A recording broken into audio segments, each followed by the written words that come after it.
Good morning বন্ধুরা, গণেশ তৃষা লাইফস্টাইলে তোমাদের সবাইকে অনেক অনেক স্বাগত। তো দেখো, সকাল সকাল ভিডিও বানাতে বসে পড়েছি, পুরো বাসি বিছানায়। এই যে মেকআপগুলো তোলা হয়নি, কেননা এখনও আমার ব্রাশ করা হয়নি। এটা কালকে রাতের মেকআপ। আমরা এক জায়গায় গিয়েছিলাম, সেই জন্য মাম্মাম দেখো ওখানে ঘুমাচ্ছে।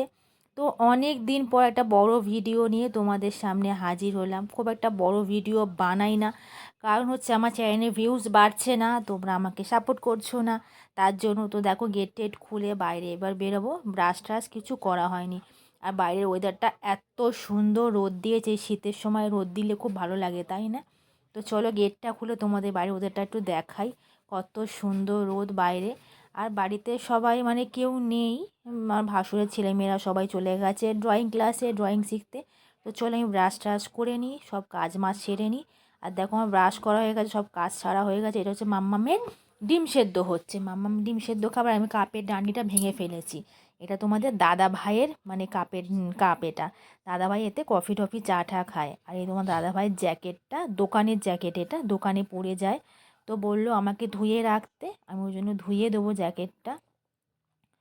আর এই দেখো বাইরে রোদ ঝকমক ঝকমক করছে। আর এইখানে দেখো আমি নিয়ে যাচ্ছি জ্যাকেট, আমার ধোয়া হয়ে গেছে। যেহেতু আমি একা ভিডিও করছি, সেই জন্য ধোয়াটা তোমাদেরকে আর দেখানো হয়নি। তো চলো বাইরে একটু রোদে মিলিয়ে দিই এটা পাঁচিলের মধ্যে। এটা না দড়িটা দিলে না দড়ি ছিঁড়ে পড়ে যাবে, সেই জন্য পাঁচিলেই দিয়েছি মিলে। আর লালু দেখো ছুটছে, এটা আমাদের কুকুর না, আমি ভিডিও করলাম একটু তোমাদের দেখালাম। আর এই যে দেখো সমস্ত কাজ আমার মোটামুটি সারা হয়ে গেছে। এইবারে যাব মাম্মামকে তুলতে। মাম্মাম এখনও ঘুমাচ্ছে, মাম্মামে কিন্তু এক্সাম চলছে। যেহেতু আজকে ছুটি আছে, সেই জন্য মাম্মামকে আমি তুলতে যাব, তুলে নিয়ে তারপরে তোমাদের সঙ্গে আবার আসছি। আর আজকের এই দিনটা হচ্ছে সানডে, রবিবার ছুটির দিন, সেই জন্যে মাম্মামকে আমি অতটা ডাকিনি। কিন্তু এক্সাম না, পড়তে হবে। তো দেখো মাম্মামের ডিমটা ছাড়ানো হয়ে গিয়েছে। আর আমার দুষ্টু বুড়িটা এখনও পর্যন্ত দেখো ব্রাশ করছে। তোমার দেখো একটা ছোট্ট করে সুন্দর করে স্মাইল করে দিল।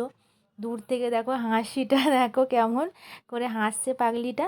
আর এই যে মাম্মামে যেহেতু পড়াবো, ওর কোশ্চেনগুলো খাতায় টুকছিলাম যেগুলো ও লিখবে।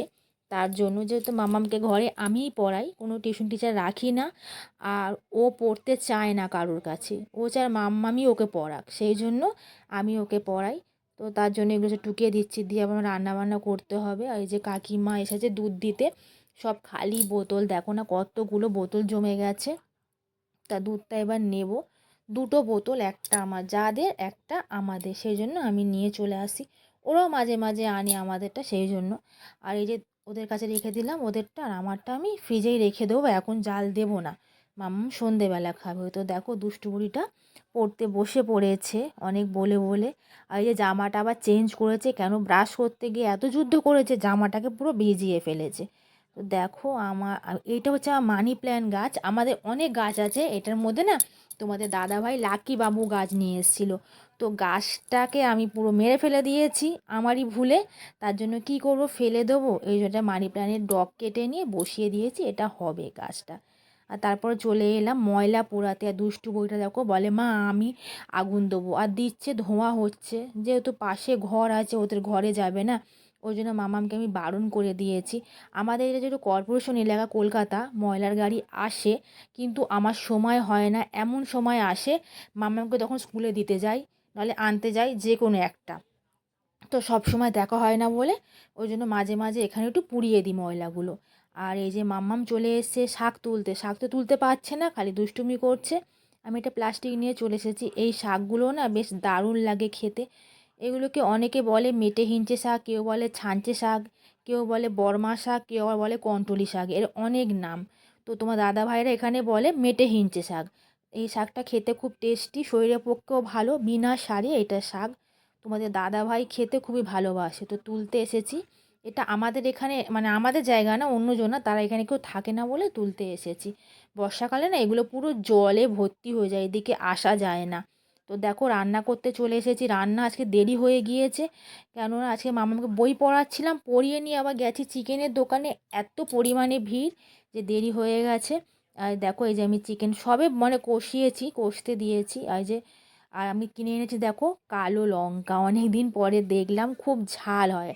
আর আমি প্রচুর পরিমাণে ঝাল খাই সেই জন্য। আর এই যে শাক তুলেছিলাম সেই শাক ভাজা করব। আর এই যে আমার দুষ্টু বুড়িটা না মাঝে মাঝে আমার ক্যামেরা করে দেয়, আমার ক্যামেরা করে দেওয়ার সত্যি কথা বলতে কেউ নেই। তো কারা কারা খাবে চিকেনের তরকারি চলে এসো আমাদের বাড়িতে। আর দেখো আমার চিকেন রেডি হয়ে গিয়েছে। এই যে দেখো মশলাটা, এটা কিন্তু আমার স্পেশাল মশলা। আমি যতই গরম মশলা গুঁড়ো আর যাই দিই, এই মশলাটা কিন্তু আমি নিজে হাতে ভেজে গুঁড়ো করি, করে রেখে দিই কিছুদিনের জন্য তরকারি ফরকারিতে দেওয়ার জন্য। আর আমার দেখো স্নান টান সব কিছু হয়ে গিয়েছে, যেহেতু এখন ক্যামেরা ধরা কেউ নেই বলে আমি একা একাই ক্যামেরা ধরে ঠাকুরকে তোমাদের দেখিয়ে দিলাম, নমো করে নিলাম। ওই দেখো দূরে দেখো আমার মাম্মা আসছে ছুটে ছুটে, খালি মা আর মা সারাদিন। আর এই যে দেখো তুলসী গাছ, এটা হচ্ছে মাম্মামের গাছ। তো যেহেতু মাম্মাম আজকে স্নান করেনি, নাহলে ওই জল টল সব কিছু দেয়। তো আমি ওই জন্য দিয়ে দিলাম। পাশেরটাও দাদার গাছ, দুজনে একসঙ্গে গাছটা রেখে দিয়েছে তাই জন্য। আর এই দেখো পেঁয়াজ গাছ বসিয়েছে, দেখেছো গাছ মরে কী অবস্থা। তো দেখো সব কাজ হয়ে গেছে আমার মোটামুটি, আর জল দেওয়া হয়ে গেছে। এটা হচ্ছে মামামের বোতল, এতে করে জল ভরে আবার রেখে দেয়, আমি পুকুর থেকে জল এনে দিই, ও ভরে রেখে দেয়। তোমাদের দাদাভাই দেখো চলে এসেছে, আমাদের খাওয়া দাওয়া সব হয়ে গিয়েছে। হাতটা একটু মানে কিছু একটা কেটে গেছে, সেখানটা ব্লেড দিয়ে ঠিক করছে তার জন্য। আর মাম্মাম শুয়ে শুয়ে এখন ফোন দেখছে, ফোন টোন দেখা হয়ে গেলে আমরা ঘুমাবো। আর আমি পরবো একটু নেল পলিশ, তার জন্য আমার ফ্যাক্টরি থেকে মানে দোকান থেকে নেল পলিশ এখন পছন্দ করছি কোনটা পরবো। তো চলো পিঙ্ক কালারটাই পরা যায়। তো পরতে যাবো এখন, নেল পালিশ পরতে যাবো এখন, বাইরে যাবো, এখানে অন্ধকার লাগছে। তো দেখো নেল পালিশ পরতে চলে এসেছি। আর তোমাদের সাপোর্ট আমার খুবই দরকার, প্লিজ তোমরা আমাকে একটু সাপোর্ট করো, না হলে আমি কিন্তু এগোতে পারবো না। আমি অনেক চেষ্টা করছি, অনেক ভিডিও দেওয়ার, ভালো ভিডিও দেওয়ার চেষ্টা করছি, হয়তো অতটা পারি না। আমাদের বা ঘর বাড়ি হয়তো অত সুন্দর না, তোমাদের দেখাতে পারি না, বা কোথাও আমরা যেহেতু গরিব মানুষ না, সবসময় কোথাও বেড়াতে যাওয়ারও মানে আমাদের সামর্থ্য থাকে না যে ভালো ভালো জিনিস দেখাবো তোমাদের, ভালো ভালো সাইট সিন দেখাবো, তাও আমাদের পক্ষে সম্ভব না। তো যেটুকুনি পারি আমরা চেষ্টা করি। তো তোমরা আমাদের পাশে থেকেও। দেখো নেল পালিশ পরা হয়ে গেছে, কালারটা কেমন লাগলো, ভালো লাগলে লাইক কমেন্ট করো। তোমার পরা ডান হাতে পরবো না, যেহেতু রান্না বান্না করি, কোথাও বেড়াতে ফেরাতে গেলে ডান হাতে পরি, নাহলে পড়ি না। তো তোমরাও ভালো থেকো। আর কেমন ঠান্ডা পড়েছে বলো, আমাদের এখানে মোটামুটি ঠান্ডা পড়েছে, খুব একটা ঠান্ডা কিন্তু এখনও পর্যন্ত পড়েনি। তো চলো ঘরে চলে এলাম। আর বাবা আমি দুজনে এখন শুয়ে শুয়ে ফোন দেখছে। দেখো কালারটা কেমন লাগছে, দেখো ভালো লাগছে কি? আমার তো কালারটা বেশ ভালোই লাগছে, তোমাদের কেমন লাগছে? তো তোমরা আমাদের পাশে থেকো, তোমরা ভালো থেকো, সুস্থ থেকো। আর মামামের এক্সাম চলছে তোমাদের কাদের কাদের বাড়িতে ছোটো ছোটো পুচকুদের এক্সাম চলছে প্লিজ বলো। তো চলো আমরা এখন ঘুমাতে যাব। সবাই সুস্থ থেকো, ভালো থেকো, বাই, টাটা।